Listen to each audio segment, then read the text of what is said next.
தென்னிந்திய திரைப்பட வர்த்தக சபைங்கிறது நூற்றுக்கணக்கான வருஷமாக இருக்குது, எல்லாருக்கும் தெரியும். அதில் வந்து என்னென்னா 4 லாங்குவேஜ் இங்கே ஷூட்டிங் நடந்துட்டு இருக்கும்போது அது இருந்தது.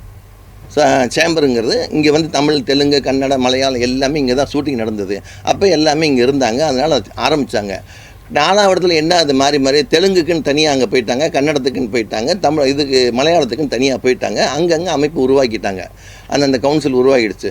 ஸோ இவங்க 4 இதுக்கு ஒரு மேற்பார்வை சென்ட்ரல் கவர்மெண்ட் மாதிரி ஃபிலிம் சேம்பருங்கிறது. ஸோ ஸ்டேட் கவர்மெண்ட் மாதிரி அங்கங்கே எல்லாம் ஆரம்பிச்சிட்டாங்க. அப்படி உருவானதான் எம்ஜிஆர் பீரியடில் தமிழ் திரைப்பட தயாரிப்பாளர் சங்கம்னு உருவாச்சு. அதில் அதுக்கப்புறம் வந்து சிஎம் எல்லாமே சப்போர்ட் பண்ணிட்டு தான் இருந்தாங்க. இப்போ என்ன ஆகுது, இடையில வந்து ஒரு காலகட்டம் வருது, பிரச்சனை ஒரு தனி அதிகாரி போடுறாங்க.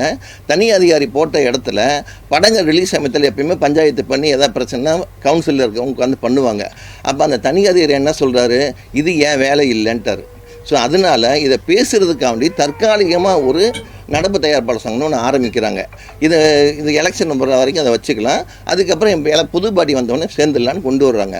ஸோ அதுக்கப்புறம் என்ன ஆகுது, அதை அப்படியே கண்டினியூ பண்ணுறாங்க. கில்டு இருந்த மாதிரி ஆயிடுச்சு. இப்போ 4 இல்லை, அன்புன்னு ஒருத்தர் சங்கம் வச்சுருக்கிறாரு, கலைப்புலி சேகர் ஒரு சங்கம் வச்சுருக்கிறாரு, அப்புறம் கில்டு இருக்குது, ஃபிலிம் சேம்பர், அதெல்லாம் விட்டுருங்க. அப்புறம் ஆல் இந்தியா ஃபிலிம் சேம்பர்னு ஒன்று இருக்குது. அதெல்லாம் விட்டுரு.